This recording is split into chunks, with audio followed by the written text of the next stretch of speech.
Good morning and welcome again. Welcome to the second technical session of this conference. The theme for this session is Religion for Gen Next. The goal of this session is to take religion to the next generation, not as a dogmatic doctrine, but as a way of life that can clarify questions and help embrace it willingly. We have with us three speakers for this session. Dr. Serena Molina from San Diego, USA.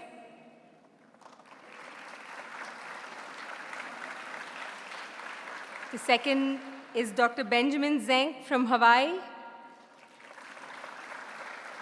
And we will have a video recording from Swami Anubhavanandaji. The first session will commence with Dr. Serena Molina. She received her bachelor's and master's degree from the University of Hawaii in East Asian Languages and Literature with a minor in Comparative Religions. She earned her doctorate degree from the University of San Diego in Leadership Studies with a specialization in Character Education. She currently serves as Associate Dean and Associate Professor at the School of Leadership and Education Sciences in the University of San Diego. She has been a teacher and a teacher educator for over 25 years and has authored publications on language teacher development, transnational identity, family, school, community engagement, and English language education and social inequality. She has also served as a facilitator for mindfulness workshops for educators, education in human values, and spiritual education programs for children. She will today address us on the role of religions in addressing global problems and finding answers for the society at large. Dr. Serena.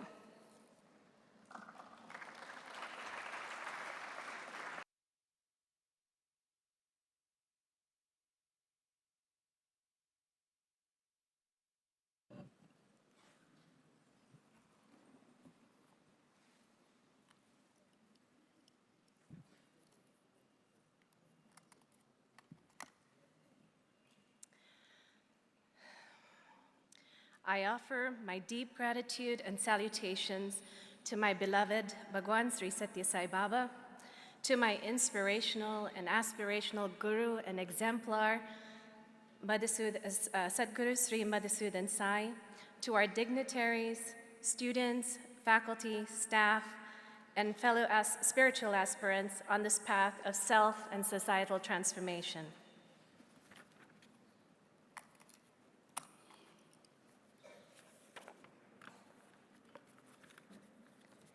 Before we begin, I would like to lead us in honoring of the lands on which we reside. This is a ritual I have begun to use in my university courses at the start of every class in my PhD in Education for Social Justice program and programming I offer to our faculty at the university.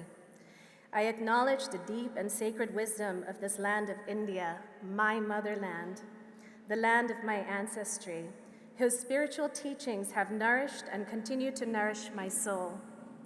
I acknowledge the land of Japan, the land of my birth, whose profound understandings of the beauty of and harmony within nature has nourished my heart. I also acknowledge the lands of the peoples of the United States, particularly the native peoples of the Hawaiian Islands, where I completed my undergraduate and graduate studies, and the land upon which the University of San Diego is located. I pay my respects to the indigenous peoples of the regions, elders past, present, and future generations. May we take a moment to recognize the lands upon which we reside and send loving and healing thoughts to the land and her children, and our collective prayer and commitment to alleviate the sufferings of peoples of all of the lands. Let us tread these lands with great care, with deep gratitude and humility to Mother Earth and her natural resources. I now invite you to put your hand on your heart as we send our deep gratitude to our great spiritual teachers and elders past and present for their wisdom, memories, traditions, cultures, and the hopes for a more peaceful world that continue to guide us today. In this session, I selected a few global problems impacting humanity today, and the research that has looked into the role of spirituality in addressing these global problems. I hope to leave you with some thoughts as to how you can, within your own context, contribute to self and societal transformation. 1 in 4. According to the World Economic Forum, 1 in 4 people in the world will be affected by mental health issues such as anxiety and depression at some point in their lives. Project Hope reports that mental health issues are widespread in every community, in every country, on every continent. Women are twice as likely as men to be diagnosed.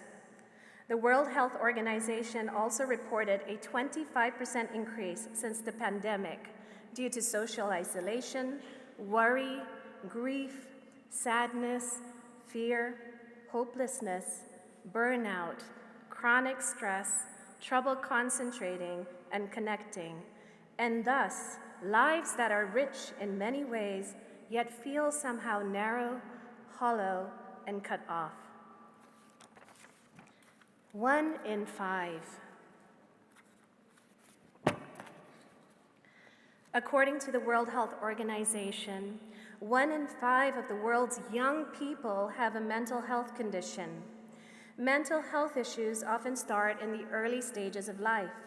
Project Hope reports that about half of all mental health issues begin before age 14, as children and adolescents face the pressures and transitions of coming of age, and most cases go undetected. Young people living in areas affected by conflict, natural disasters, and disease are especially vulnerable to mental illness and distress. According to the World Health Organization in 2021, approximately 280 million people in the world suffer from depression. 40 seconds. At its worst, depression can lead to suicide. 800,000 people die of suicide every year.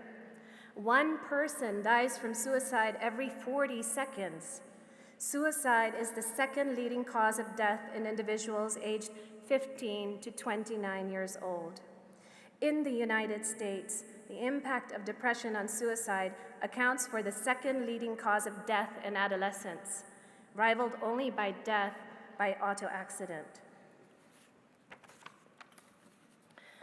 27. 27 is the number of school shootings in the United States just this year. There were 2 recent shootings in the US that shook the nation in the past couple of months. One was in a grocery store and has been determined to be racially motivated. And the other one was in a Texas elementary school where 19 children and 2 adults were murdered at the hands of an 18-year-old boy. There have also been shootings in places of worship, and they have been deemed as hate crimes. Many times these shootings are connected to the person's mental illness, but there are also times when bullying, religious, political, and racial differences and other complex reasons contribute to this problem. Immediately, these incidents result in a debate of gun control, but I believe the issue is much, much deeper than this. In 2020, suicide in green and homicide in orange were the leading causes of death amongst 10 to 34-year-olds. There's a story I share that has been circulating online with children, with students, with adolescents, about a high school student who was contemplating committing suicide. One day after school, he emptied out his locker and took all of his belongings with him, as he didn't want his parents to collect these things after he took his life. Another student saw this boy being teased that day, and he just shared a kind word with him and helped him carry his belongings. This one kind word and one act of kindness made the student change his mind. Perhaps we can all check in with one another and ask, "What's up? How are you doing today? Is there anything I can do to help you?" 48,000. According to Prison Policy Initiative in 2019, 48,000 youth were held in facilities away from home due to juvenile or criminal justice involvement. There is a lot of controversy surrounding the school-to-prison pipeline in the United States. These include a child's socioeconomic status and institutional racism, which have also been debated to be a systemic problem. However, it is very difficult to put the blame on the children, because I truly believe that enacting change to this state of affairs is going to involve a collective process of societal transformation that needs to take place in order to recognize the familial, societal, and environmental impact on our children. All of these global concerns are multifaceted and very complex to consider in terms of solutions, but let us give this a try. This was the topic I was provided for this session today, and I asked myself this question over the past month as I delved into the research and literature to prepare for this presentation today. So I pose the same question to you. What do you think is the role of religion and spirituality in addressing some of these global issues? Let us hold this question in our consciousness as I present a cursory look at this. Sathya Sai Baba says, "The study of scriptures, performing rituals, doing worship, etc., do not signify true spirituality. Recognizing the unity of the Atmic principle is true spirituality." His answer is to understand what unites us among the different manifestations, be it race, be it color, caste, language, or religion, and expand from our individuality to experience this oneness. In his book, The Secret Spiritual World of Children, Dr. Tobin Hart, who was here a few years ago, 3 years ago, defines religion as a systematized approach to spiritual growth formed around doctrines and standards of behavior, generally inspired by spiritual insight, and developed to spread through teachings, rituals, values, and rules of conduct. Spiritual, he says, naturally pertains to the spirit, that unquantifiable force, the mystery that animates all things, and of which all things are composed. There is no separating us from it. Any aspect of this life contains an essence of the whole, just as any of our cells contains the code for the whole form. Spiritual moments are direct, they're personal, and often have an effect, if only for a moment, of waking us up and expanding our understanding of who we are and our place in this universe. So both spirituality and religion meet our longing for meaning and purpose of life and our desire for sacred connection. When we look deep into tradition, particularly the mystical traditions, we can see these unifying principles or truths. In fact, Einstein encouraged us to meditate on and try to understand this unity, the force behind this manifestation of diversity. He said, "Try and penetrate with our limited means the secret of nature, and you will find that behind all the discernible laws and connections, there remains something subtle, intangible, and inexplicable. Veneration for this force beyond anything we can comprehend is my religion, and to that extent, I am, in fact, religious." In the next few slides, we will consider how we can move our thinking from duality to oneness, and then look at some examples from nature pointing to this force, this divine intelligence or consciousness that Einstein references. Do you like this picture? Do you see the picture of an elephant? Can you raise your hand if you see a picture of an elephant with the ball? Yes? I thought you might enjoy this picture, so I put it here for you. How do we move from duality to oneness? To know an elephant, a child may first need a picture to learn about the elephant. Eventually, we can say, "Elephant, and the child will be able to envision the elephant in the mind. Likewise, religion may be a starting point for us to develop a relationship with the divine in whatever form you choose and through whatever means, rituals, prayers, and actions you choose to connect with the divine. Soon enough, our hearts will start to question the magnificence of the elephant. Oh, it has big ears. That means I must listen carefully. Oh, it has a big tummy. I see. I must listen and absorb everything, hold it within before moving straight into action. What about its trunk? Wow, an elephant can pick out a needle from a haystack. That is the power of discernment. Knowing right from wrong, I must use. At some point, though, you begin to see that the lessons or attributes of the divine can be found within the picture, can also be found all around us. Nature for me, and I got to go to Nandi Hills yesterday. Have you been to Nandi Hills? Yes? It was so beautiful taking a nature walk, and I really appreciate my dear brother for taking me there yesterday. Nature has provided me with reminders to be present, to see beauty, to see divine intelligence. And let me take you through an exercise to understand what I observe in nature. These are all images from nature, including plants, animals, and planetary movements, and ourselves. What do you see here in common? Do you see a pattern or sequence? Or do you see nothing in common? Do you see something in common? You want to raise your hand if you see something in common? Wonderful. Some scientists have called this the golden ratio, what is known as a pattern of divine intelligence in sacred geometry. You can see the undeniable order or divine intelligence, and we too, in every cell of our body, are the manifestation of this divine order.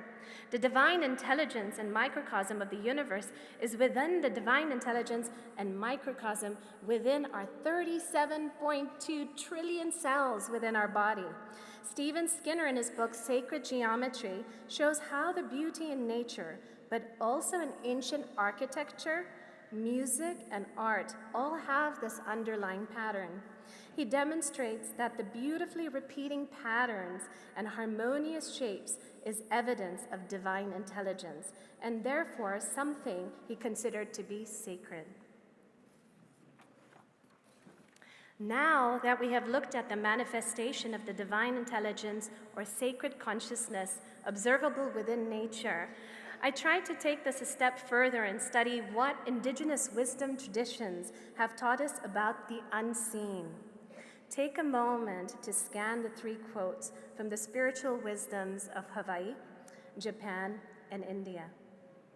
Each quote takes us a bit deeper from understanding the energy or power that is within words, intentions, and thoughts, that which we cannot see. Then, the Upanishads takes us a bit deeper and asks us, who is the seer of seeing, hearer of hearing, thinker of thinking, knower of knowing? This sacred text then tells us that imperishable, unchanging, loving witness, that consciousness, that divine intelligence is verily you. So how does this manifest within us? Our indigenous ancient wisdoms and teachings have shared with us these sacred teachings centuries ago, and now science is starting to catch up with these sacred understandings.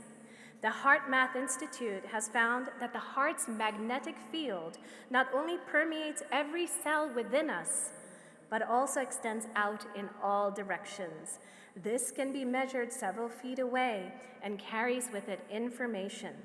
In his work with Syrian refugee children in Lebanon, Kam Almaz from the Heart Math Institute provided holistic assessment and compassionate care to the children who were suffering from urinary control as a result of trauma. And through connecting them with their heart center, he found that 85% stopped having these issues. In an experiment conducted by the same institute, we see the rhythmic patterns of the heart fluctuate when there is separation between the dog and the boy, and then a coming together in synchronicity when they are reunited in love and connection. What does this mean? Even without speaking or doing anything in particular, our love energy can be felt by others and transforms their energy fields in what heart math science calls coherence. Our love energy is the divine. Do you notice the coherence here? This is my little boy, my son, when he was about 4 years old, with a dog he didn't know. This is a pit bull. I don't know if you're familiar with pit bulls, but they're quite a feared breed, feared by so many people and banned in many places. But just take a look at the loving ways in which they both look at each other. Is that not divine?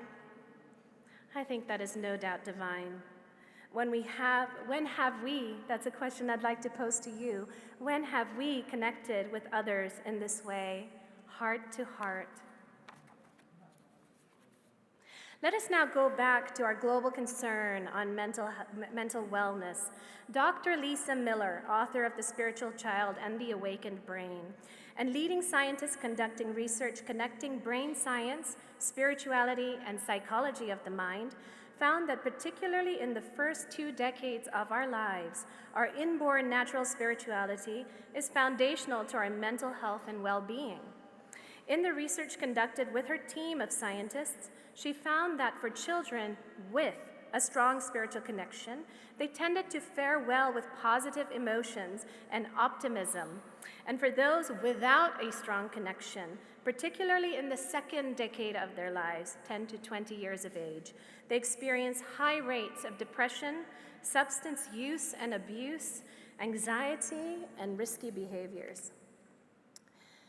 In her new book, Awakened Brain, she defines awakened brain as a set of innate perceptual capacities that exist in every person, through which we experience love and connection, unity, and a sense of guidance from a dialogue with life. She makes connections between our spirituality and our brain development, in that when we engage our spirituality or awakened state, our brains become structurally healthier and better connected, which reap psychological benefit and positive psychological traits. In her study with associates back in 2018, they found that for those who consider religion or spirituality as personally important to them, areas of their brains thickened as shown in red. They were able to find a connection between this thickening and higher emotional satisfaction and mental health. So then, what is our role, students, parents, teachers, and community members? Satya Sai Baba says what? If you know this quote, say it with me. I think there's a little bit of issues with the text on the screen, but if you can say it with me. Where there is righteousness in the heart, there is beauty in character. Where there is beauty in character, there will be harmony in the home. When there is harmony in the home, there will be order in the nation. When there is order in the nation, there will be peace in the world. This quote points to the complex ecological space in which the child is centered and how important an individual transformation is as we extend out to societal, environmental, and global transformation. As we approach solutions, we must bear in mind systemic change that involves all layers and facets of society, but the change truly begins with ourselves. Maria Montessori, a scientist, physician, and educator, believed that we need to come together to respect and support the inner workings of the child as they interact and engage with the wonders of the world and their inner lives. She believed that all have an inner guide of their own. She believed that education capable of saving humanity involves the spiritual unfoldment and enhancement of the values within. Our role is to walk together with the children on this path of life, she says, for all things are part of the universe and are connected with each other to form a whole unity. Dr. Shefali Tabari is another psychologist who has been researching along these lines of conscious parenting and what it means to be an awakened family. In her TED Talk, Tabari 2010 describes the effect of parenting relationships on children's neurobiology. She shows the brain images of 2 3-year-old children. Which one do you think is the healthy brain with love, from a loving home? And which one do you think is the brain that has from a home with extreme neglect? Notice the size of their brains. The one on the left is the normal size of a 3-year-old child with a loving home. The one on the right is of a 3-year-old raised in a home with extreme neglect and lack of love. She found that these children often grow up to have addictions and relational challenges. What an opportunity this presents for us as parents, as teachers, brothers and sisters, and community members to step into that role and share with these children what it means to be unconditionally loved and cared for. In the US, there is a strict separation between church and state in the public sphere, but there are opportunities to bring values-based education into the schools and the community. In this picture, we partnered with a shelter to provide a human values program to adolescent girls. These children have been removed from their homes, having been betrayed by trusted adults, oftentimes their own family members. Through community, values-based stories, songs, poetry, activity, I believe the Human Values Program began to slowly give them hope that there is love, light, and hope in this world, an incredible strength and resilience that reside within them. I remember a time when one of the girls stared at me with so much anger. I began to feel really, really uncomfortable inside, not knowing anything about psychology or counseling and how to help these children professionally. But as we went through the lesson, through songs and activities, I saw the girl's eyes soften, where eventually she was in tears and hugging me, as well as all of the others at the end of our time together. It happened month after month like this, lots of joy, tears, and love. Another opportunity when I first arrived in San Diego was to serve as a human values teacher in a Montessori school, where I learned so much from the children and what they wished and hoped for in this world. We would begin with silent sitting, a quotation, a story, an activity, and song. Then for homework, they would work on enhancing these innate values at home in collaboration with their parents. During one activity, I asked them to draw what a peaceful world would look like. Here's what they said. One child wrote that in a peaceful world, we are all friends. Another child wrote, in a peaceful world, there is harmony.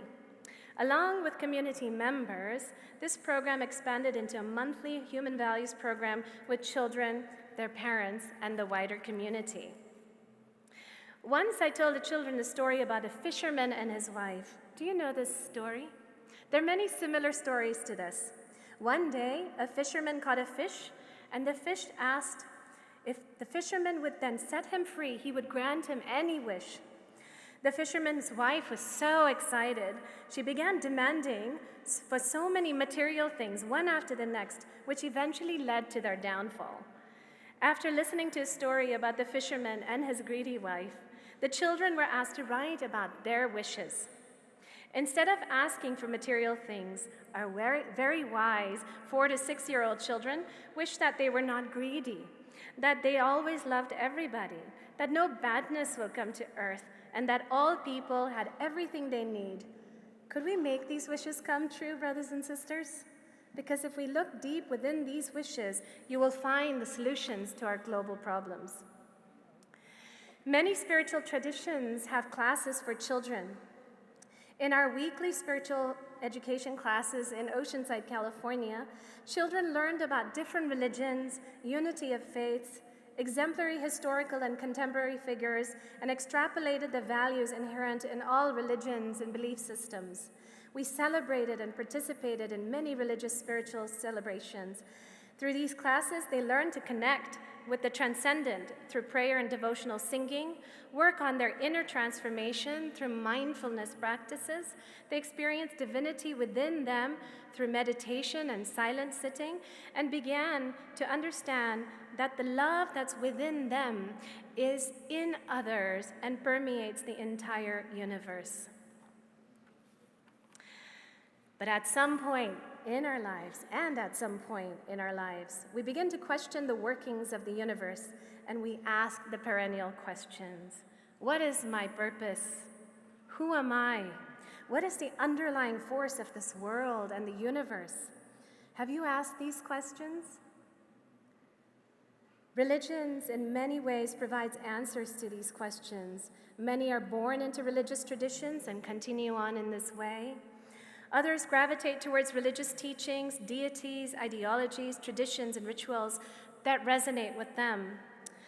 But Aldous Huxley, in his book Perennial Philosophy, found that all of the various spiritual traditions he studied were united by one common human yearning, which was to experience the divine. This is what Dr. Miller, I believe, is referencing or referring to when she describes the awakened brain or transcendent connection. Paul John Roach, in his book Unity and World Religions, reminds us that many wars, atrocities, and other destructive events have happened throughout history in the name of religion because they forget the essence of their teachings, which he described in his book. He asserts that the key to our survival is love, equity, and oneness.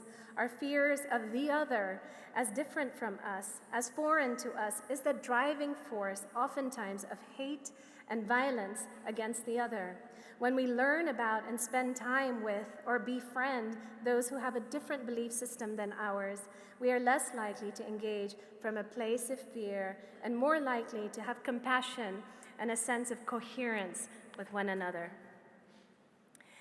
At the university level, we bring together programming and initiatives on diversity, equity, and inclusion and belonging that ultimately leads us to understanding our oneness.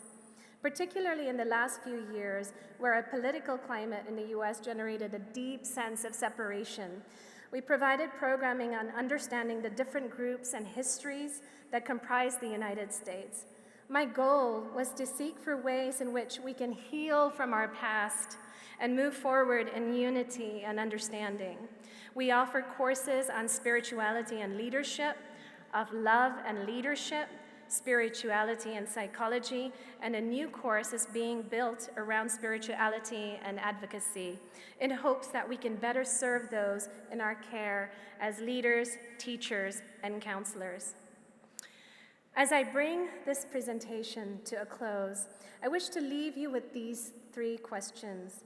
How can we dig deeper into the essence of our own spiritual or religious traditions to become better Hindus, better Buddhists, better Christians, better Muslims, better Jews, better Zoroastrians, etc.?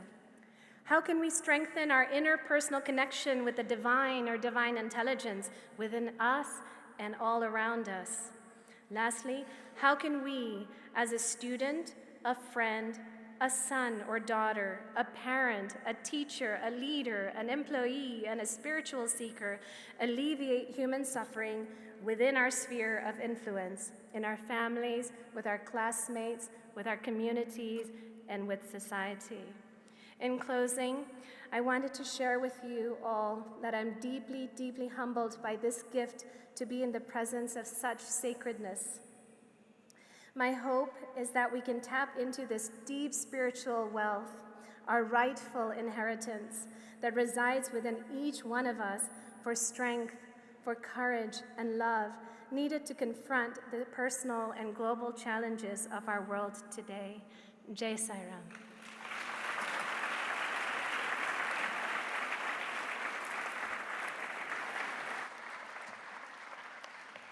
Thank you so much, Dr. Serena.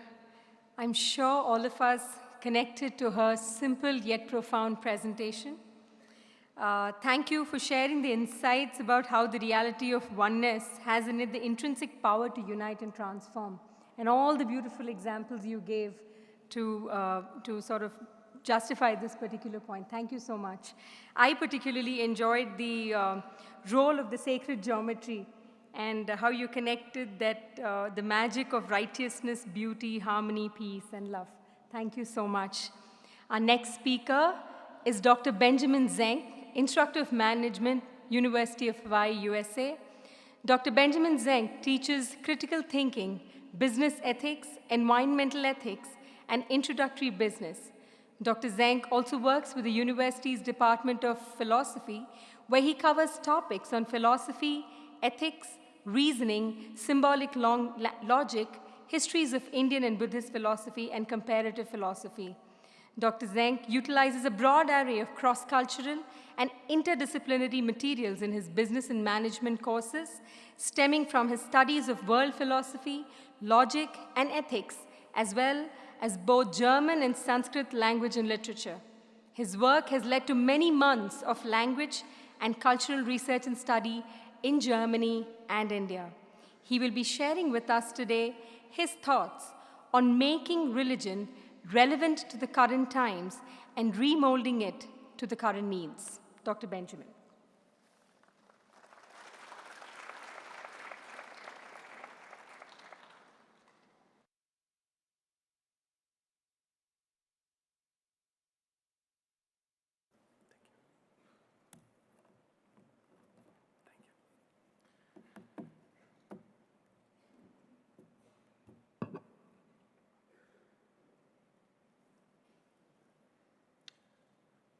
Thank you very much. And I want to start by thanking Sadguru for the inspiration of seeing you all together here today in the way that you are, his vision, and as an educator, to see the connection between ethical values and culture is a very unique experience, one that is obviously hard to replicate. I'm reminded in thinking about that of a passage from Plato's Republic. It's a really prominent Greek philosophical text where the main character, Socrates, is elaborating what a just society would look like. And as he's elaborating this, he comes to the conclusion that we'll never have a just society until philosophers become kings or kings become philosophers.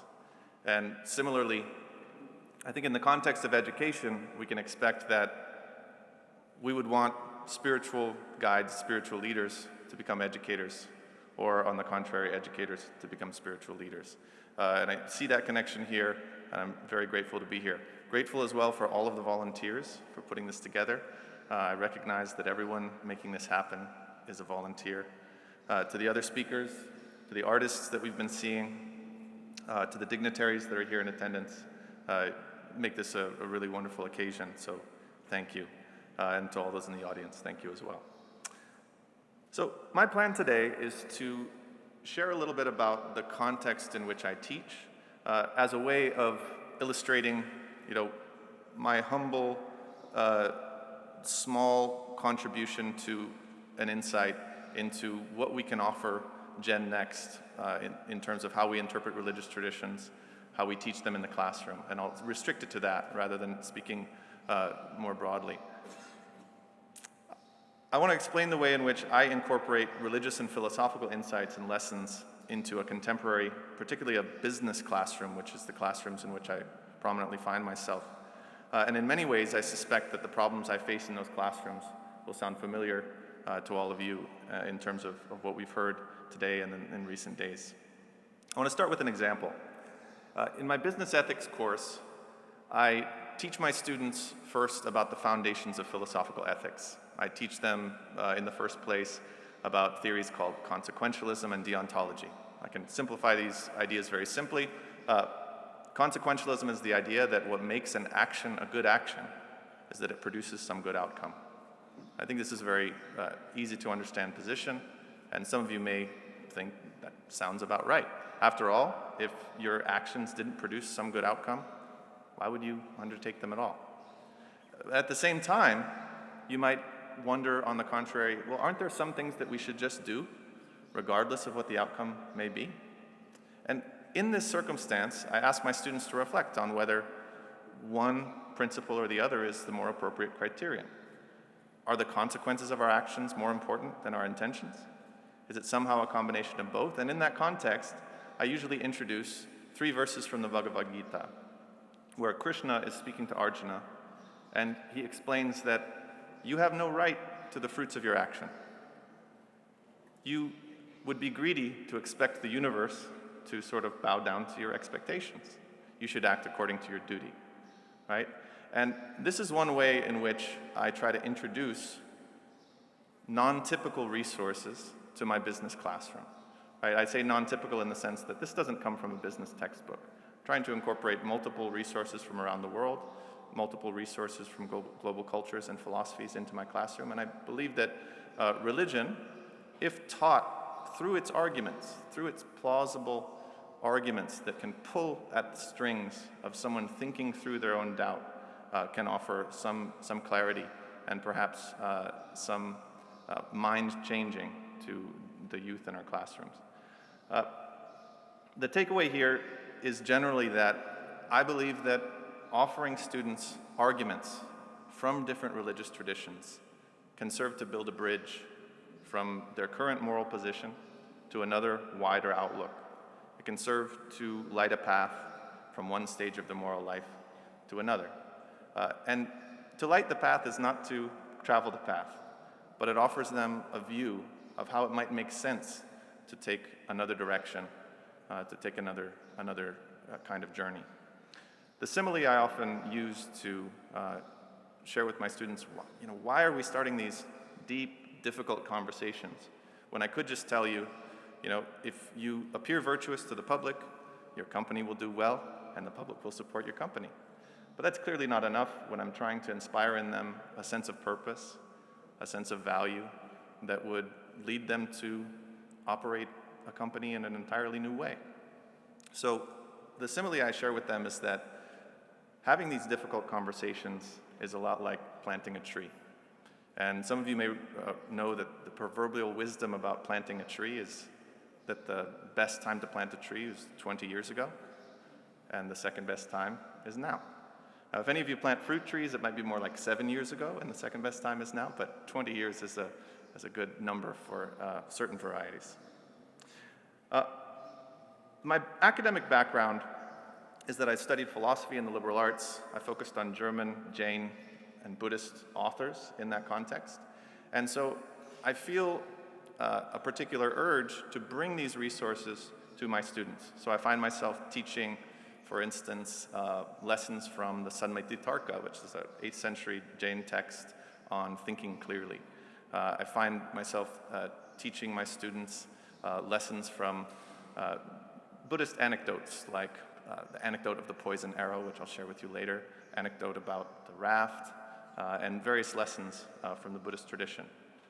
And in general, I draw from a German philosopher named Hans-Georg Gadamer, who argued that in an educational context, the questions we ask ought to be authentic questions. And he distinguishes authentic questions from a number of different types, but I'll just distinguish 2 types here. Authentic questions are questions that you genuinely have. So it's easier for me to engage students when I ask them questions that I also share. Questions that I don't necessarily have the answer to, but I perhaps have some direction with respect to. I find that my students engage very quickly in that context. But when I ask them pedagogical questions to which I know the answer already, I find it much harder to draw them in to this task of caring about the argument, caring about what it means to them, how it might change who they are and who they will be. So I realized that in terms of audience, I'm addressing an audience of potentially educators and also students. And I plan to share today my thoughts about what assumptions a modern education typically makes with respect to what's valuable, or what assumptions students in that context typically make. I'm talking here about my own students in the state of Hawaii, and students here, this may not resonate with you. Nonetheless, I want to talk about how specifically I might incorporate religious resources as antidotes to those assumptions. So the three assumptions I have in mind, let me actually set the stage for this. I want to set the stage with a quote from a wonderful book written by an ecologist named David Orr. And this quote has to do with student conceptions of success. In my business classrooms, my students have a very prominently financial conception of success. It's a relatively narrow conception of success that has to do with career mobility and financial stability. The quote reads as follows: "The plain fact is that the planet does not need more successful people, but it does desperately need more peacemakers, more healers, restorers, storytellers, and lovers of every kind. It needs people who live well in their places. It needs people of moral courage, willing to join the fight to make the world more habitable and humane. And these qualities have little to do with success as our culture has defined it." I think this should resonate with all of you today in terms of some of the other lessons that have been given. But the point here is that education tends to emphasize specialization over more multifaceted and broad-ranging knowledge. It tends to emphasize a career over a calling or a purpose, and it tends to emphasize the separation of the practical from the theoretical. And the result, unfortunately, is that we may release upon the world students who are ignorant of their own ignorance, who are focused so heavily on a particular area that they're not aware of what they're not aware of. And that's a concern of mine, and I hope that through the lessons I give in my classrooms, I can create something of an antidote to these tendencies. And I see the religious study of philosophy and the philosophical study of religion as one way to approach this. Specifically, when I teach students philosophical texts or religious texts philosophically, I encourage them to read the texts on their own terms, to take them potentially out of context, and make an attempt to understand what it would mean for themselves to think this way. I believe that this leads to a fearlessness in reading difficult texts from unfamiliar perspectives. It leads to an openness to insight from people of all cultures and all time periods.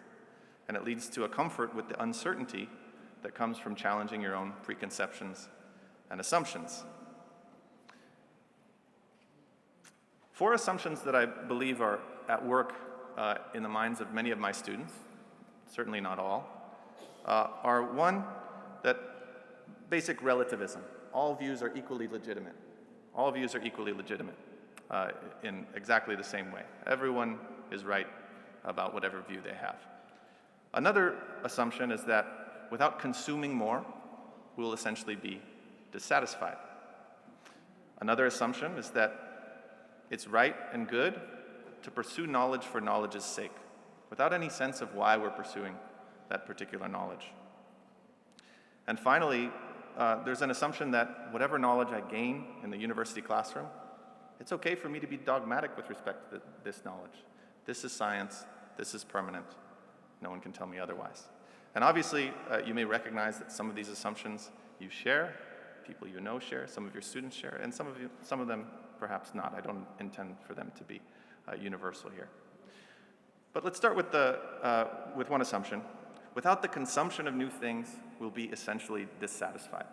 I believe that there are plenty of religious ways from religious traditions that we can challenge this assumption, from various traditions. The Buddhist diagnosis of the cause of suffering offers a familiar analysis here. A common story from the Buddhist tradition is that pleasure is like honey with poison inside. The more honey you take, the sweeter it is, and yet the more poison you get. Right? Suffering is this sort of loop that is never completed. And if essentially we're only satisfied if we consume, then we'll never be satisfied because we can always consume more. There are ways through religious traditions to combat some of these assumptions. We could teach about the Jain notion of aparigraha, of non-possessiveness. We could teach similarly the verses that I shared earlier, that I spoke of earlier in the Gita, where desiring specific consequences is a kind of greed. And we could analyze that further. Is it really greedy to expect the world to cater to my intentions? Or is that reasonable? And I think it's up for debate. And allowing students to enter that debate and grapple with those differences is what can help to engage them in these religious traditions as traditions that are palpable to them and that can pull them in.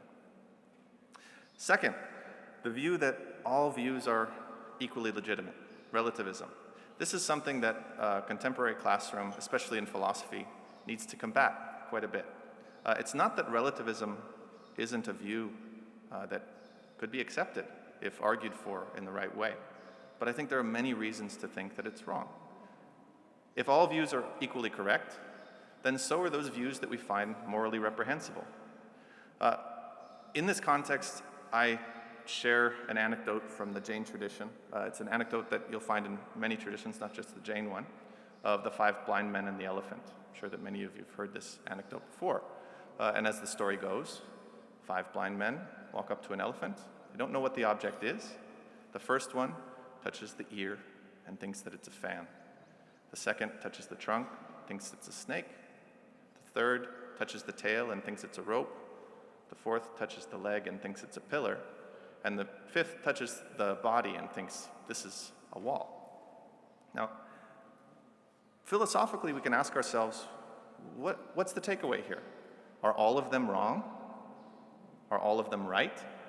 Are all of them partially wrong, partially right? And the Jain view is that all of them are wrong insofar as they've generalized their particular view to be the whole picture.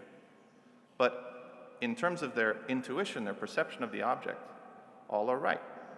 And the takeaway philosophically is that perhaps we need to acknowledge our finite position with respect to knowledge and information, and speak more softly about our beliefs, speak more tentatively about our beliefs, but that doesn't mean that another view is capturing exactly the same thing with its truth, or is never wrong in any particular way. The Jain notion of an anekantājñā, a knower of the multifacetedness of things, is this sort of ideal personal aspiration in this context of non-absolute views. A third assumption is that it's right to pursue knowledge for knowledge's sake. Those of you in academic life may recognize that, or may feel similarly here, that some of the research that is done is completely unnecessary or clearly leads to negative outcomes in the broader sense. After all, we live in a world where knowledge is plentiful, accessible to many, and yet there's plenty of environmental catastrophe, suffering communities, suffering cultures, and traditions of knowledge, all at the same time. This pursuit of and gathering of knowledge is completely compatible with negative societal outcomes. And so, how do you challenge students' conception of that? I often like to share the story of the poison arrow from the Buddhist tradition. And the story is very simple. The Buddha was speaking with someone who was asking all of these metaphysical questions. Is there a self or is there not a self? Is the self permanent or is it impermanent? And in response to this, the Buddha says something like, you're like a person who is struck by an arrow, about to die, a poison-tipped arrow, about to die. And before you let someone take it out, you ask, but who shot it? At what angle? From what distance? And why? And before you can get the answers to your questions, you're dead soon enough. And similarly, knowledge without purpose, knowledge without a particular goal in mind, can be problematic. I'm not suggesting that we don't pursue knowledge for its own sake, but I'm suggesting that there's a conversation to be had here, a genuine one, that it is a controversy that students can engage in, and I think this will help them to see the value of religious traditions, the value of various lessons from these traditions. And finally, there's the notion that the knowledge we acquire through whatever discipline that we're undertaking, the knowledge we acquire from a respected teacher is worthy of dogmatism, that it's okay to take a lesson and treat it as the primary lesson. Nothing can contradict this. In the Buddhist tradition as well, this is like taking a raft, traveling to the other side of a river, and then thinking, well, the raft got me here, so now I need it. I'm going to carry it on my back everywhere that I go on the opposing shore. It's unnecessary. Similarly, this is an opportunity to engage students in the question of paternalism with respect to education. Is it right for an educator to tell a student, this is how you should live? In the Buddhist tradition, there's a story in the Lotus Sutra about a burning house, where a man encounters his house on fire and his children are inside. He tells them, there's a fire inside the house. You need to get out of the house as soon as possible. And as he's sharing this story, he realizes that there's only one way to get them out of the house, to appeal to the things they need to hear. I have toys for you outside this house. I have toys for you outside this house. I have other things that you'll enjoy outside the house. Soon enough, all the children come out of the house. But clearly, the father lied to his children. Is it right to lie if you know what's best for a person? This is a difficult question to answer. I don't pretend to offer the answer here. But clearly, there's a question of what's the qualification of the person giving that lesson, right? Is this the right person to trust with a helpful lie or a helpful untruth or a useful falsehood? Does it make sense? Is that concept something that makes sense, a useful falsehood? And these are the things that I like to share with my students in contexts where they arise. I hope you can see how they might be applicable in a number of classrooms, not just philosophical or religious classrooms. And finally, I want to share another way in which I explore these concepts with my students.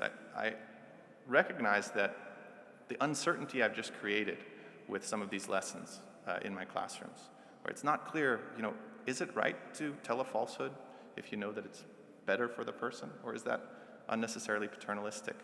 Is it right to be dogmatic with respect to your knowledge, or should you always be open to new lessons? There's uncertainty there, and I want my students to feel comfortable that that uncertainty makes them better off than the lack of uncertainty and the confidence that they had before. And the way I explain this is that with a physical example. So there may be many passable routes to the summit of a mountain, right? Imagine we're all climbing the Nandi Hills to one of the peaks. There's many routes to the top of this hill. And it may be almost impossible to tell which path is safest, which is the best, but we can all recognize that the more experienced climber should, and with good reason, feel more confident after exploring those uncertainties than before doing so.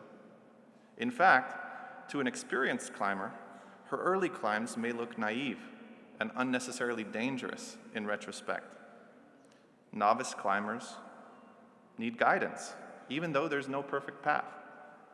Just like this, the more experienced inquirer into a life of purpose will feel more confident after being lost than before being lost. They'll be better guides to novice trekkers. Many of you have been or will be leaders throughout your lives. Your already older siblings, maybe your parents, maybe your business owners, managers, team leaders, doctors, researchers, entrepreneurs. The exploration of religious and philosophical ideas promises to offer you new and more reliable orientation on your path, so that you can both appreciate the sense of direction that experienced climbers already have, and so that you can recognize that uncertainty, the feeling of being lost, and attempts at reorientation are all part of the journey. As you climb your way to and through your own life and its calling, my final thoughts are this.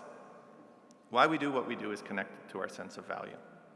This in turn paves a path, tacitly or explicitly, toward our innermost goals and to our aspirations. But without a touchstone of proper values, we leave our goals to chance, dictated by the prevailing culture of our day, or to the accident of our birth. Allowing the study of religion to give rise to uncertainty about your calling and purpose is a productive form of uncertainty. It's a productive form of being lost. To be lost in terms of your purpose is to call your own values into question, to affirm them, to replace them, or to search out for conviction by striking out on a new path. And just as an experienced mountain climber might comfort weary travelers while all are lost collectively on an expedition, as experienced travelers in the search for purpose, you will be able, with a touchstone of your own core values and a critical confidence, say to your friends and fellow travelers, "Don't worry, I've been lost here before." So, thank you very much.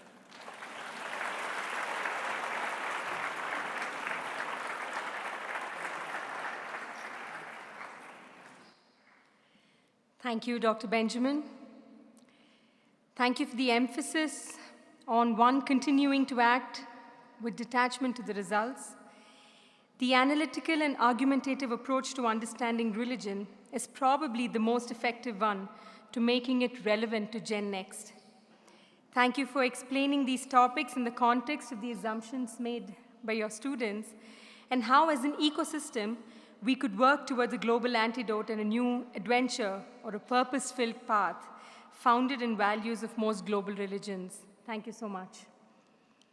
Our final speaker is Swami Anubhavananda. He has shared with us a video recording on the topic, the measurement of one's spiritual progress. Swami Anubhavananda is a renowned exponent of Indian wisdom and a well-known Vedantic master. He spreads the message of be happy. He urges everyone to live in an inspired mode throughout their lives and be spiritual by observing sincere devotion, positive thinking, expression of joy, and zero complaints. Swami Anubhavananda has been an Acharya of the Sandipani's Sadhanalaya at Powai, Mumbai, a postgraduate academy for Vedantic studies. Swamiji is famous for his active and informative discourses on the Bhagavad Gita, the Upanishads, Patanjali Yoga Sutras, Srimad Bhagavatam, Tripura Rahasyam, and more.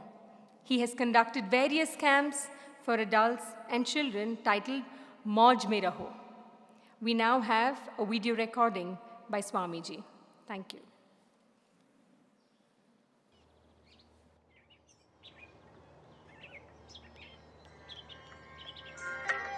Life is a time pass, क्या फर्क पड़ता है,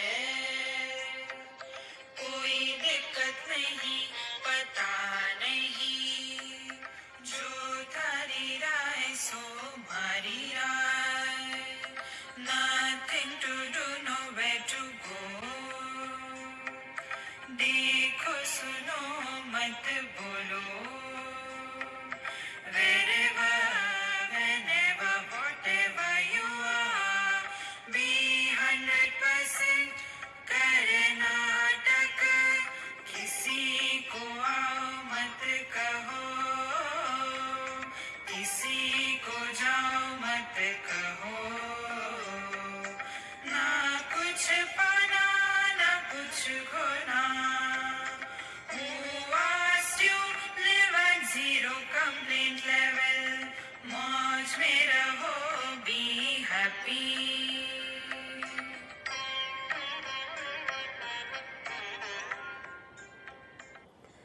Sri Krishna, Sri Krishna, Sri Krishna, Sri Krishna. Gurur Brahma, Gurur Vishnu, Gurur Devo Maheshwaraha, Guru Sakshat Param Brahma, Tasmai Shri Gurave Namaha, Tasmai Shri Gurave Namaha.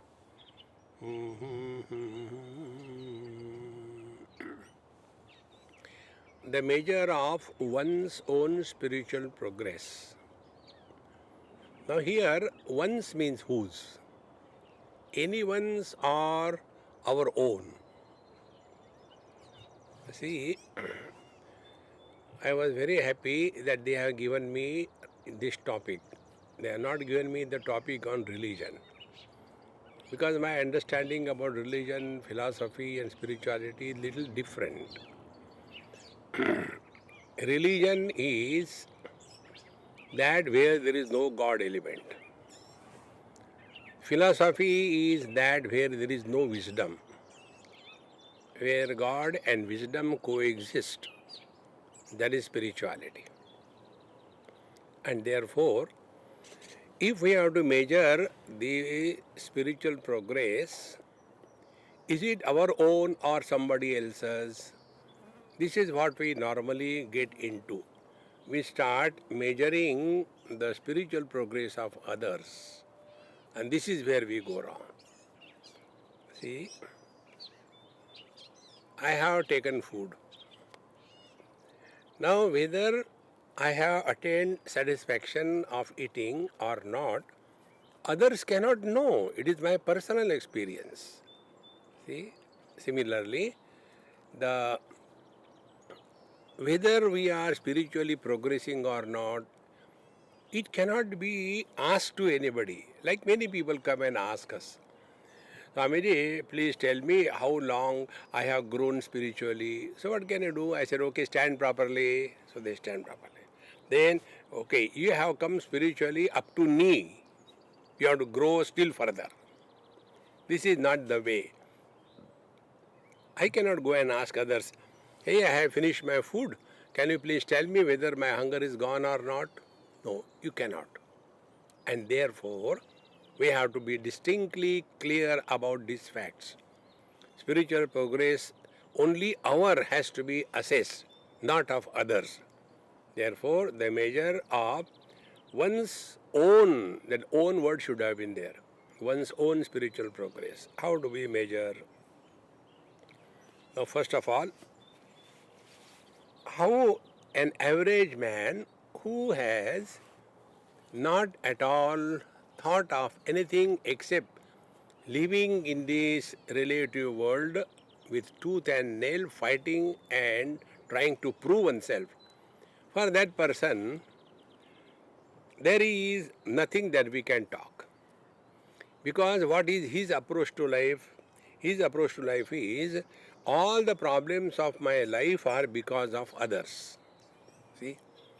So when I, as a father, is miserable, then what will be the cause of my misery? My child, my son. I, as a husband, if he is miserable, what is the cause of my misery? Is my wife, and so on. Therefore, what will be my spiritual practice? So my spiritual practice will be try to improve the son, try to improve the wife. And this is called as Ashakyanushthan, impossible undertaking. See, my friends. Therefore, we have to again and again recognize that these symptoms will start appearing in oneself. See. Therefore, this topic is exhaustively dealt with in Srimad Bhagavad Gita. See, it is not if somebody is doing meditation, he is spiritual. Somebody is getting up early in the morning, therefore he is spiritual. Somebody is giving something in charity, therefore he is spiritual. See, that is not the thing. These are externalities. It has nothing to do with your spiritual practice. See, what is the spiritual practice? Let the divine express through us in 100% measure. See? So what is the divinity? Upanishad says, Anandadeva khalvimani bhutani jayante anandena jatani jivanti. This world is created out of bliss, not out of blisters. See how important it is. It is of its own. There is no cause, there is no effect. But when we start blaming others, that because of the government we are miserable, because of the wars we are miserable, because of the corona we are miserable, nobody in this world will be able to help us be happy. Therefore, the measure of the spiritual growth is only this much. We have to allow the divinity which is dormant in us to manifest. If the dormant divinity is manifesting, then we are growing spiritually in the right direction. So, what Bhagavan Sri Krishna told Arjun, because Arjuna's question was based on wisdom. See, Bhagavan Sri Krishna told Arjun, यदा ते मोह कलिलम बुद्धिर्व्यति तरिष्यति तदा गंतासि निर्वेदम श्रोतव्यस्य श्रुतस्य च श्रुति विप्रतिपन्नाते यदा स्थास्यति निश्चला समाधावचला बुद्धि तदा योगम अवाप्स्यसि. Our buddhi, our understanding is so confused and confounded that we are unable to come at the right conclusion and practice. So for us, what is the spirituality? Kurute Ganga Sagar Gamanam Vrata Paripalanam Athavadanam. Go to the holy places, and after going there, then fight with the Panditji there, fight with the beggars who are asking, and talk against the gods or the people. That is our going to holy places. See? Or else for us spirituality means what? We torture ourselves. Agre vanni prushte bhano ratro chubuka samarpita jano. See? This is spirituality. Or we think spirituality is old for the old people, not for the youngsters. Therefore, angam galitam palitam mundam dashana vihinam jatam tundam. When we become old, then we will have the Brahma Jnana spirituality. See? So, the first thing that we have to clearly understand, if we are growing spiritually or not, is this. We are able to clearly understand. If we are living at the relative level and try to improve the relative situation, we are the social workers. And social service is not spiritual life. See? Very important. Therefore, what is the first symptom? The first symptom is we are without any confusion about the spiritual progress or spiritual path. Now, what is the spiritual path? From the virtual reality, we are marching towards the actual reality. See? Virtual reality is useful, but it is not real. See? Like, man is one. Actual reality. Then the same man is son also, husband also, father also. So these three entities, son, father and husband, has this man become three? No. Then who is miserable? It is the son is miserable because of the father, it is the husband is miserable because of the wife, and it is the father is miserable because of the son. So what will be the spiritual progress, whether we are progressing spiritually or not? We are playing different roles in our life. See? So if we are in front of our father, just keep quiet, don't teach him, and listen whatever he says quietly and do whatever you have to do. See, old people cannot be improved. See, there is a gone case. Then the second thing is, if we are in front of your child, keep, yes, you will do it, and forget about it. See? And in front of your wife, just keep your mouth shut. Then we are performing the three roles, but not getting rolled up in any role. This is important. See, my friends.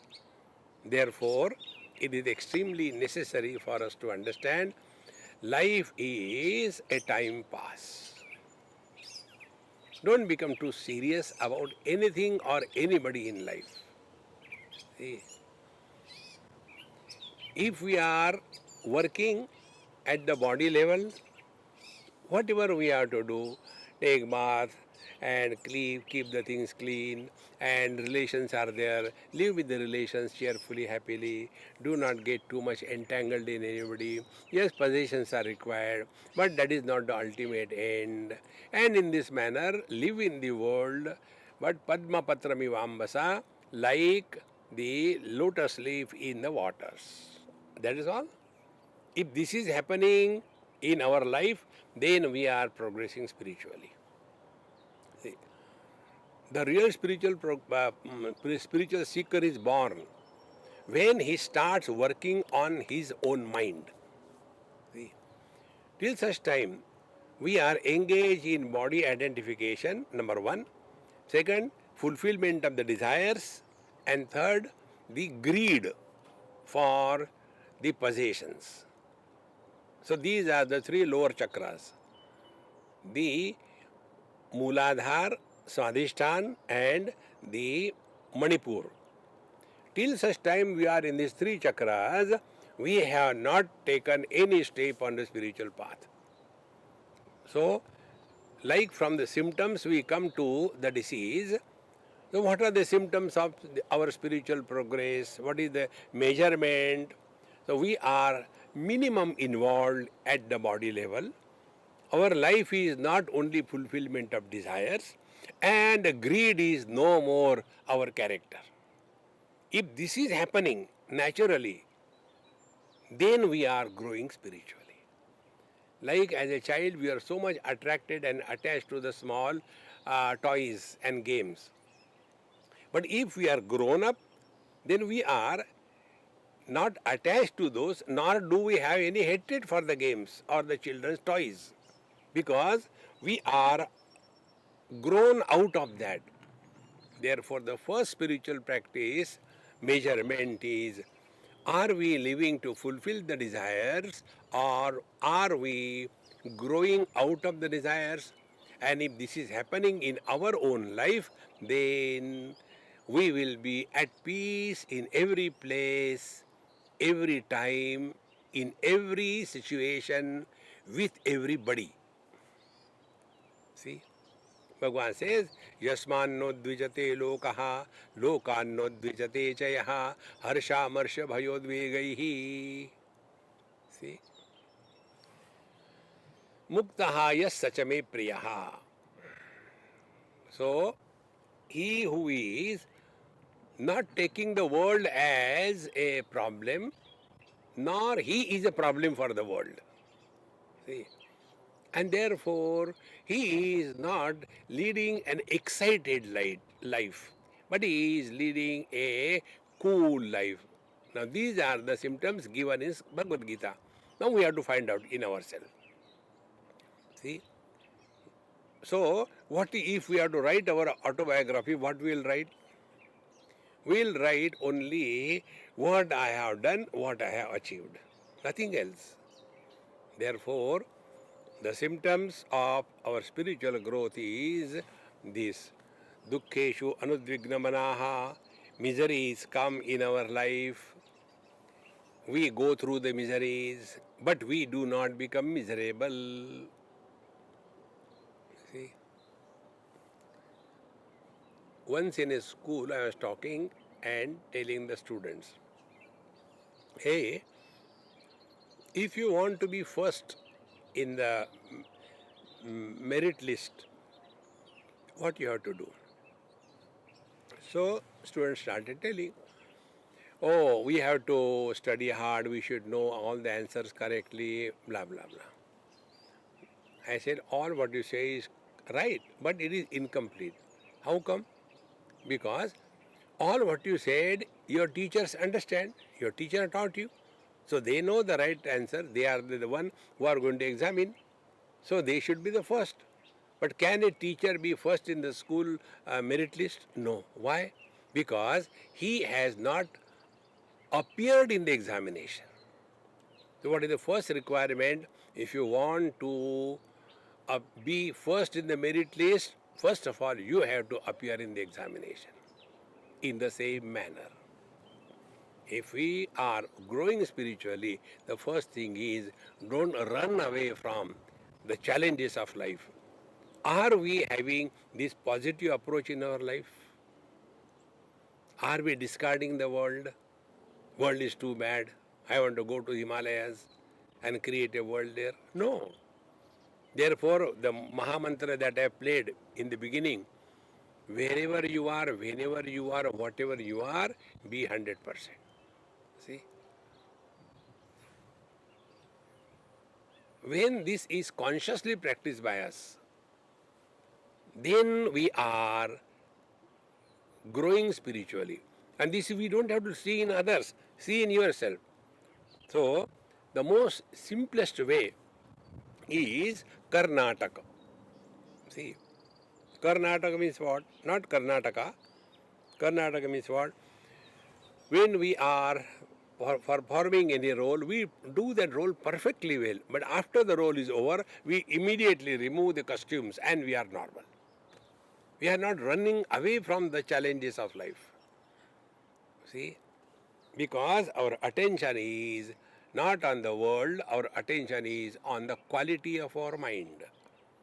Therefore, if we are at peace with ourselves, then only we are at peace with others. See? Then we are growing spiritually. Now, second thing, if we are going spiritually, do we have the habit of bringing our past every now and then? You observe the old people around. Why old anybody? They are constantly living in the past. When we were children, in our time, it was like that, it was like that. We were never used to be all the time associated with the phone. We used to go and play outside. Now, this kind of thing is a disgusted existence. See, if we are growing spiritually, if you have to measure, find out how many times you talk about your past. So, if you are growing spiritually, you will not bring your past in the present. See? So, if you don't bring the past in the present, what will happen? You are at peace. See? Now, here I will tell you one simple technique also.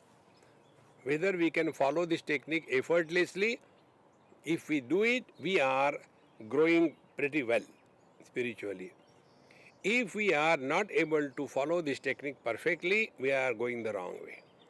Okay, what is that technique? Are we able to remain quiet and do not talk to ourselves?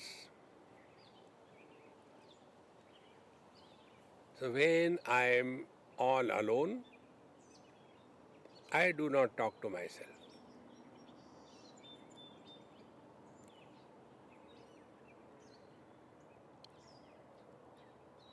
Then I am growing spiritually.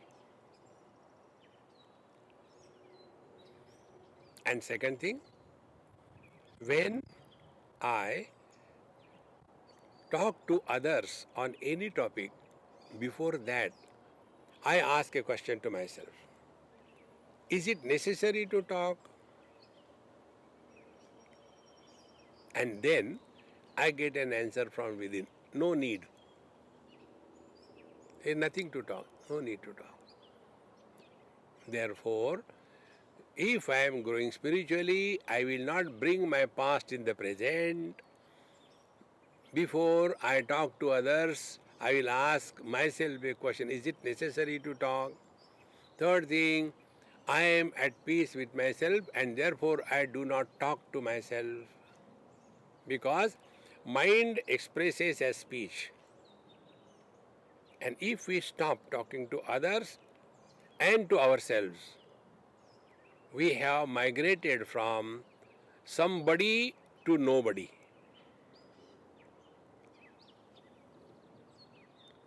And then the English proverb, nobody is happy. It is really true. Nobody alone is happy. Somebody is always miserable. See? Therefore, how do we know our spiritual measurement, whether we are growing or not? That we are at peace in every place, with everyone, and we have no complaints. See, another Mahamantra, living at zero complaint level. We are all mobile complaint boxes. If we are growing spiritually, we have no complaint about anybody on any issue. See, theek hai, everything is fine. In this manner, when we slowly and steadily observe our own life, another important thing that must happen in our life if we are growing spiritually, and that is, are we feeling lonely when we are alone, or you are alone without feeling lonely? See?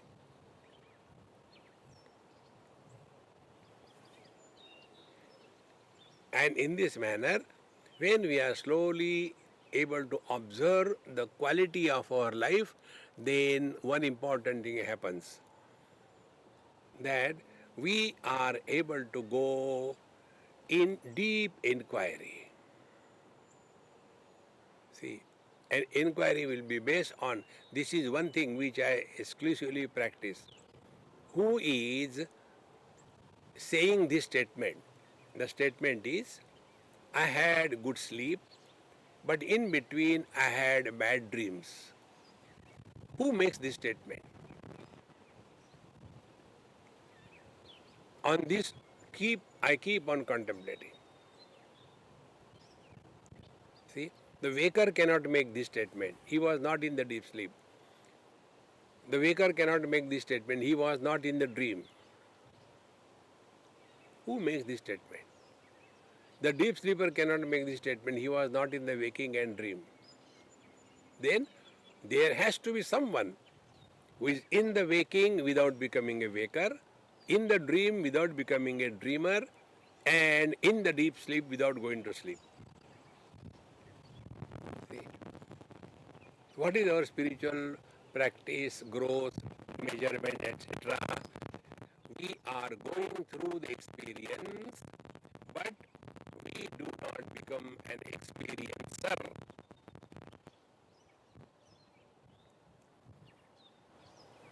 So the measurement of one spiritual practice is, we go through the experience of misery, but do not become miserable.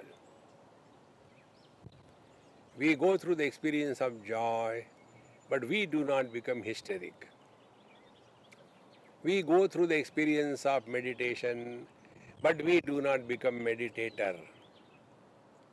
See, we love everybody, but we do not become a lover, and we do not fall in love. See, my friends, the more we are able to become aware of this fact, then we are growing spiritually. And this is what we have to do. And the last and the most important thing is, we have to be attentive, we have to learn from every experience of our life. See, every day you have to learn. And once you start learning from every experience, we develop a faculty. This faculty, I feel, has definitely been unfolded. And therefore, so many examples come. Where from they come? Because from the world. See? The other day, I was going somewhere in New Zealand and saw one tree without any leaves. So I told my friend to stop. And I took the picture. He asked me, hey, what is great in this tree? What picture you have taken? I said, he is my guru. He has taught me. I said, what he has taught? I said, see, every time a new lush of leaves come, remains for one season, and it is dropped, the tree is the same. Then when the leaves go away, the tree doesn't cry. When again the new leaves come, there is no happy birthday to you. Again for one season they remain, it goes, again the tree is the same. Is it not our life? The leaves of the waking comes up, we lead the life of a waker, and the season goes, it drops. Then another season comes, the dream leaves come. We go through the good experiences, bad experiences, dream, that goes away. So also in the deep sleep, no leaves, nothing doesn't matter, tree is still there. This is our essential nature. So we are aware, not feeling. Don't use the wrong word, feeling. We are aware of our being without becoming. And when we are aware of our being without becoming, then we are growing spiritually. And this is not for others, we have to see it for ourselves. Therefore, what is the measurement of one's own spiritual progress? This is the measurement. So, the modifications of the mind, body will keep on happening. But we will not become anybody. Therefore, let us work on this. Remain as nobody. We don't have to bring our past in the present. We don't have to worry about the future. Relax in the present. And whenever we are happy, we are in the present. Whenever we don't think, we are happy. Like in the deep sleep, we don't think. Therefore, we are happy. So, those who think they cannot be happy, and those who don't think they are happy. Relax. Let the mind merge in the consciousness through wisdom. This is happening in us, then we are growing spiritually in the right way. If it is not happening, God bless us. See, friends. Therefore, we should never go in search of great Mahatmas anywhere. Be yourself and don't run from here to there. Discover your own self and be, because ultimately being is knowing. So let the bliss express through us. Brahma bhuta prasannatma na shochati na kankshati samas sarveshu bhuteshu mad bhaktim lavate param. This is the ultimate definition of spiritual progress. First, prasannatma, na shochati, doesn't bring the past in the present, na kankshati, doesn't worry about the future, and equanimity towards all, and thus ever cheerful and happy. This is the measurement of one's spiritual growth. And nobody can do it for us. We have to recognize ourselves. I am sure we all will follow this and be happy. Om Purnamadaha Purnamidam Purnat Purnamudachyate Purnasya Purnamadaya Purnameva Vashishyate. Om Shanti Shanti Shanti. Hari Om Sri Gurubhyo Namaha. Hari Om.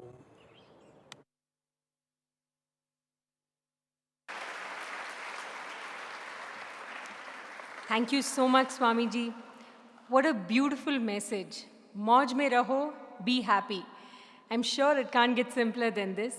It was truly inspiring to see the various markers that he spoke about spiritual progress in the context of the mind, desires, and reality. And more importantly, how wonderful he explained how we could be open to lessons life has to offer to us through our own surroundings and experiences in full awareness and beingness. Thank you again, Swamiji. I now request Dr. Benjamin to kindly summarize the talks and particularly emphasize on the key takeaways of the panel for the theme, Religion for Gen Next.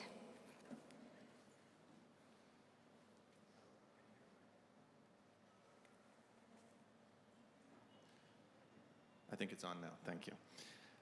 So summarizing these talks, that last one was particularly clear, and I appreciate the summaries that have been given already in between. I'll do my best to add some detail. So Dr. Serena Molina offered this presentation on the role of religion and spirituality in addressing global challenges, and the global problems that she identified were focused on our spiritual health, our psychological health.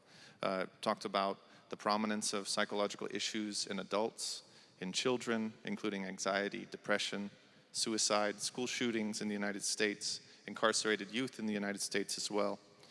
And then talked about the connection between spirituality, religion, and our sense of meaning and purpose. Attempted to offer some guidance for thinking through the connection between our sense of oneness and our alternate sense of duality. How do we get from duality to oneness? Citing scientific studies, discussing the golden ratio, ancient and indigenous traditions who emphasize love, the heart, energy running through all of those traditions as a common core. Mentioned that the emphasis on love and the heart is something that's also supported scientifically as a solution to some of these global problems. And in particular, that children experience notable benefits from being involved in spiritual practice and spiritual connection within themselves. And they suffer from a lack of that spiritual connection, both physiologically and psychologically. Another alternative that was presented in terms of solutions was values-based education. Dr. Molina has experience in this directly that she shared with us. Children's wish for the best. She observed that children already wish for the best, and that common core is something that we could perhaps learn from, and that the lesson of love is a perennial lesson in all traditions and all people. She also shared some of her courses and the plans to teach some of this at her institution. So thank you for that talk.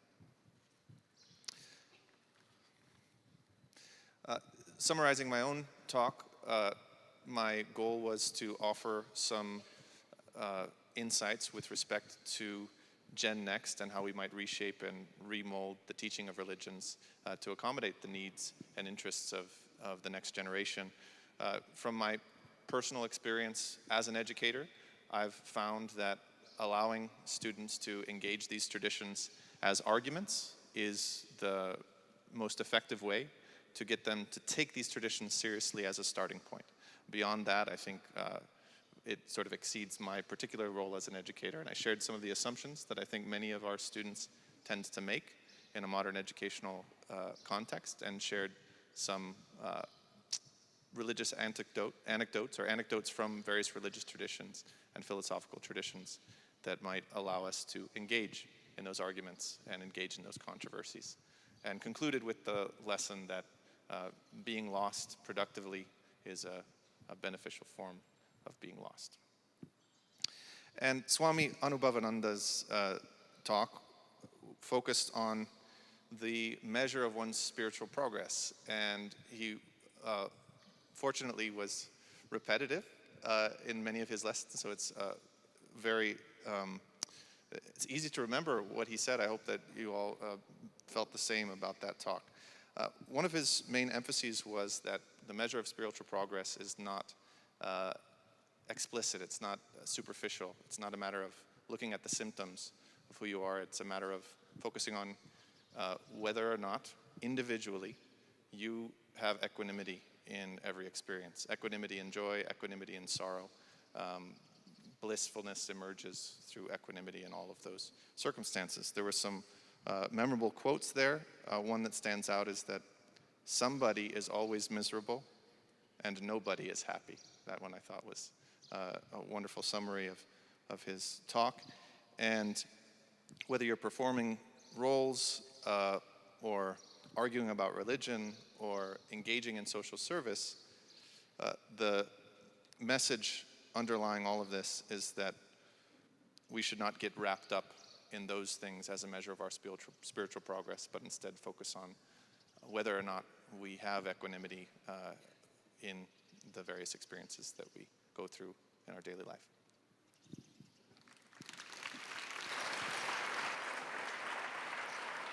Thank you, Dr. Benjamin. We would now like to call upon Professor Venugopal, Registrar Evaluation, Sri Sathya Sai University for Human Excellence, to extend to our speakers a token of our love and gratitude. Dr. Sarina.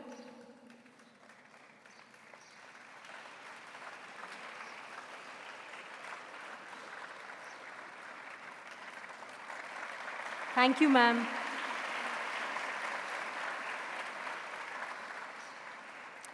Dr. Benjamin.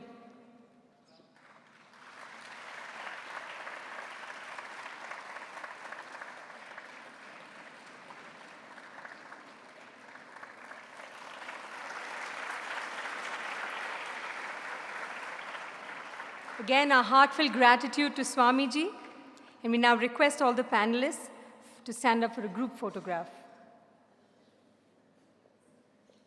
Yes, please.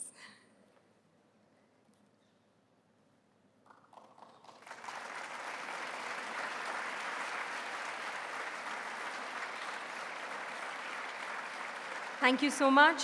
What a wonderful morning it has been to listen to all these learned speakers.